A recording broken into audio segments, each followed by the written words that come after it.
नमस्ते। अच्छा सोचिए, क्या एक मामूली सी चाय की प्याली दो लोगों के बीच खड़ी एक बहुत बड़ी दीवार को गिरा सकती है? आज हम ऐसी ही एक छोटी लेकिन बेहद असरदार कहानी को समझने वाले हैं। ये कहानी हमें दिखाती है कि कैसे इंसानियत समाज के बनाए ओहदों की सारी सरहदों को पार कर जाती है। तो चलिए इस दहलीज के पार झांककर देखते हैं। रिश्ते ओहदे से नहीं, फिक्र से बनते हैं। बस ये एक लाइन, यही इस पूरी कहानी का दिल है, इसकी आत्मा है। और आज हम इसी एक विचार की हर परत को खोलकर देखने वाले हैं।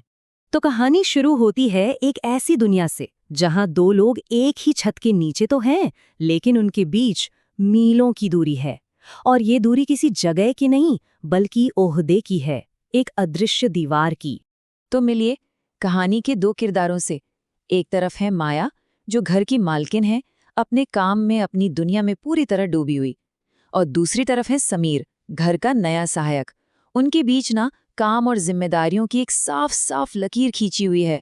और यही है वो सामाजिक दहलीज जो शुरुआत में उन्हें एक दूसरे से बिल्कुल अलग रखती है। और फिर एंट्री होती है एक कप चाय की। सुनने में बहुत मामूली लगता है ना?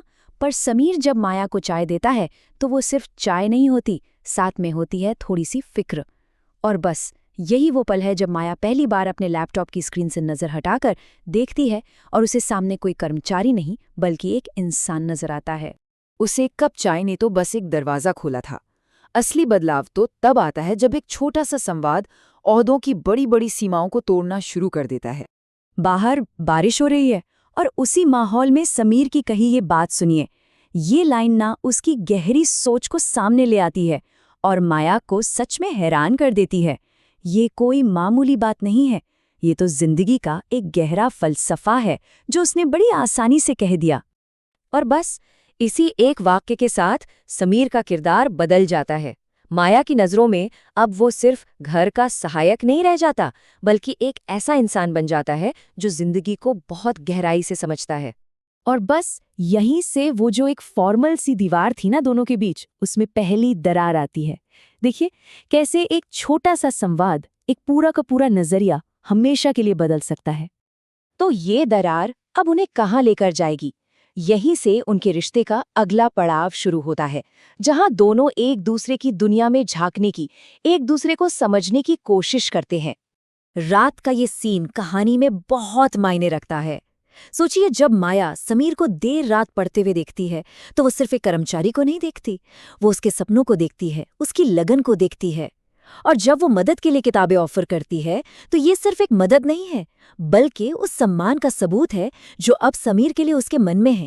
ये दिखाता है कि वो अब उसकी दुनिया में झांकने लगी है। तो सम्मान तो आ गया था, पर अब कहानी पहुंचती है अपने सबसे अहम मोड़ पर। अब हम देखेंगे कि कैसे सिर्फ एक पल की फिक्र इस सम्मान को एक गहरे सच्चे कनेक्शन में बदल देती है। देखिए ये होता कैसे है। पहले माया को चोट लगती है, फिर बिना एक पल सोचे समीर मरहम लेकर आता है, और ये जो उसका हाथ मदद के लिए बढ़ता है ना, बस उसी पल में उनके बीच की वो आखिरी दहलीज भी टूट जाती है। सिर्फ बाहर की नहीं, बल्कि अंदर की भी सारी झिझक खत्म हो जाती है। इसके बाद माया जो कहती है वो उनके रिश्ते को एक नई पहचान देता है। वो मान लेती है कि वो अब तक उसे गलत नजर से देख रही थी। ये सिर्फ कोई तारीफ नहीं है, ये उसके दिल से निकला हुआ वो सम्मान है जो समीर ने अपनी इंसानियत और फिक्र से कमाया है। तो इस पूरी कहानी से हमें सीखने को क्या मिला? इसका असली मतलब क्या है? ये हमें समाज और ओहदों से परे इंसानियत के बारे में क्या सिखाती है? देखिए, इस कहानी का जो नाम है ना दहलीज, वो सिर्फ एक दरवाज़ा नहीं है। वो असल में हमारे मन में बनी वो दीवारें हैं, ओहदे की दीवार, सामाजिक दूरी की दीवार। और कहानी ये बताती है कि इन दीवारों को सिर्फ और सिर्फ इंसानियत और सच्ची फिक्र से ही पार किया जा सकता है। और यही यही इस कहानी की जान है। एक सीधा साधा रिमाइंडर कि हमारे रिश्ते किसी ओहदे या टैग के मोहताज नहीं हैं। वो तो बस एक दूसरे के लिए महसूस की गई सच्ची परवाह से बनते हैं, सच्ची फिक्र से बनते हैं। तो चलिए एक बार फिर उसी लाइन पर वापस आते हैं। रिश्ते ओहदे से नहीं, फिक्र से बनते हैं। क्योंकि ये सिर्फ एक डायलॉग नहीं है, ये वो सच है जो ये कहानी हमारे दिलों में छोड़कर जाती है। तो जाते जाते ये सवाल अपने लिए जरूर छोड़ जाइएगा, हमारी अपनी जिंदगी में ऐसी कौन सी दहलीज है, कौन सी दीवार है जिसे पार करने पर शायद हमारे रिश्ते और भी गहरे और सच्चे हो सकते हैं।